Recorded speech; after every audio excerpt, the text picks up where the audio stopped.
Hello everyone, welcome to my channel. అందరూ ఎలా ఉన్నారు? నేనైతే చాలా బాగున్నాను. లాస్ట్ వీడియోలో మన సమ్మర్ స్పెషల్ గుమ్మడి వడియాలు ఎలా పెట్టుకున్నామో చూసేసాం కదా. ఇప్పుడు దాని కంటిన్యూషన్ బ్లాగ్. ఆ వడియాలన్నీ పెట్టేసుకున్న నెక్స్ట్ డే అయితే పిండి వడియాలు అయితే పట్టుకున్నాము. అవి కూడా ఎలా పెట్టుకోవాలో సింపుల్గా మీకు అందరికైతే చెప్పేస్తాను, వచ్చేయండి. పిండి వడియాలు పెట్టుకోవడం కోసం మనకు కావాల్సింది వాటర్, బియ్యం పిండి, ఇంకా జీలకర్ర, ఉప్పు, కారం. మనకి క్వాంటిటీ వచ్చేసి 1 గ్లాస్ బియ్యం పిండికి 2 గ్లాసెస్ వాటర్.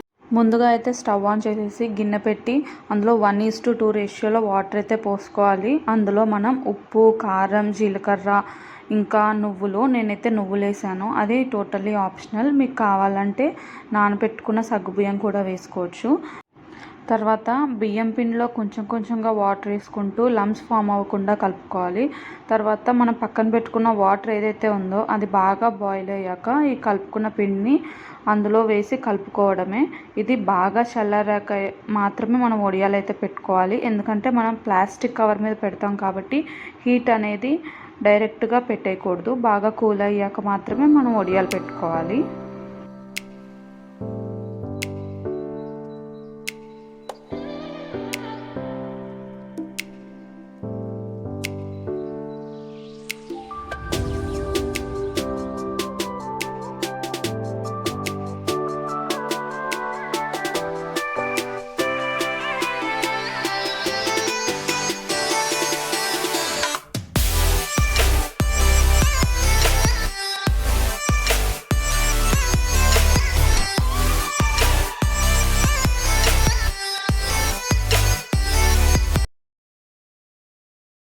మనం బియ్యం పిండి వడియాలు చాలా రకాలుగా పెట్టుకోవచ్చు.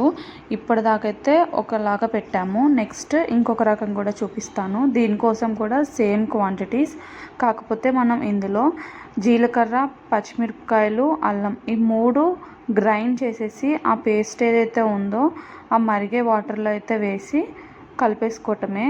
మనం ఫస్ట్ చూసిన వీడియోలో కారం వేసాము. ఇందులో కారం బదులు మనం ఇలా పచ్చిమిరపకాయలు, అల్లం, జీలకర్ర మిక్సీ పట్టేసి అయితే వేస్తాము. ఇదొక రకం టేస్ట్. దానికన్నా ఈ టేస్ట్ చాలా బాగుంటుంది. ఇంకా వడియాలు కూడా చాలా గుల్లగా వస్తాయి. నేనైతే ఈ వడియాల్లో నానబెట్టిన సగ్గుబియ్యం కూడా వేసుకున్నాను. ఫస్ట్ దాంట్లో ఏమో నువ్వులు వేసాను, ఇందులో సగ్గుబియ్యం.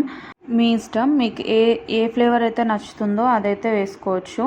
మనకి ఈ వడియాల్లో మెయిన్ కన్సర్న్ ఏంటంటే మనం చల్లార్చి మాత్రమే వడియాలు పెట్టుకోవాలి. ఎందుకంటే మనం కవర్ మీద పెడతాం కాబట్టి ఈ వడియాలు సాంబార్ పెట్టుకున్నప్పుడు అలా వేయించుకున్నామంటే వాటిల్లోకి చాలా బాగుంటాయి. లేదంటే రైనీ సీజన్లో ఈవినింగ్ టైమ్స్ వేడిగా ఏదైనా తినాలనిపించినప్పుడు ఈ వడియాలు వేయించుకొని తిన్నామంటే ఇంకా అసలు ఏ జంక్ ఫుడ్ జోలికి అయితే వెళ్ళము.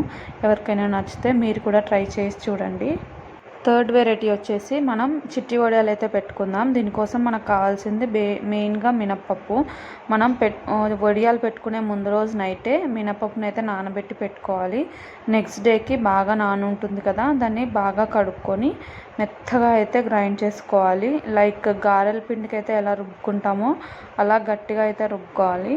ఈ వడియాలు కూడా గుల్ల రావాలంటే మనం ఐస్ వాటర్ ఉంటాయి కదా, ఆ ఐస్ వాటర్తో అయితే గ్రైండ్ చేసుకోవాలి. చూసారు కదా ఎంత గట్టిగా రుబ్బానో. ఇలా రుబ్బడం వల్ల మనకి వడియాలు అనేవి గట్టిగా ఉంటాయి, లేదంటే పొడి పొడిలాడిపోతాయి. ఇంతే. ఇలా రుబ్బుకున్న పేస్ట్ని మనం ఒక కవర్లో వేసుకొని దానికి చివరన ఒక చిన్న హోల్ చేసుకొని చిన్న చిన్న వడియాల కింద పెట్టుకోవటమే. అదే ఇది వరకు రోజుల్లో అయితే ఈ ప్రాసెస్ అంతా రోల్లో రుబ్బి మన చేత్తోనే చిన్న చిన్న వడియాలు పెట్టేవారు. ఇప్పుడు టెక్నాలజీతో పాటు మనం కూడా మారుతున్నాం కదా, అందుకనే ఇలాంటి చిన్న చిన్న ట్రిక్స్ అయితే ఫాలో అయ్యి ఇప్పుడు వడియాలు అయితే ఇలా పెట్టుకుంటున్నారు. ఇదైతే చాలా సింపుల్ ఇలా పెట్టడం. అసలు ఇది వరకు రోజుల్లో అలా చేత్తో ఎంతసేపు పెట్టేవాళ్ళు అసలు. ఇప్పుడు నేను చూపించిన వడియాలన్నీ ఎండడానికి 1 డే చాలు. ఎందుకంటే మనకి ఎండలు అంత విపరీతంగా ఉన్నాయి కాబట్టి నాకైతే ఇవన్నీ పెట్టడానికి 3-4 డేస్ అయితే పట్టింది. ఎండటం కూడా 1 డే చాలు. ఈ సమ్మర్కి వడియాలు పెట్టుకునే పని అయితే నాది కంప్లీట్ అయిపోయింది. ఎవరికైనా ఇంట్రెస్ట్ ఉంటే ఇప్పుడు నేను చూపించిన వడియాలు అయితే పెట్టుకోండి. అండ్ నెక్స్ట్ వీడియోలో ఎప్పుడైనా ఈ చిట్టి వడియాలతో కూర ఎలా చేసుకోవాలో మీకు కంపల్సరీగా షేర్ చేసుకుంటాను. అండ్ మళ్ళీ నెక్స్ట్ వీడియోలో అయితే కలుసుకుంటాను. అంతవరకు ఉంటాను. Bye bye, take care.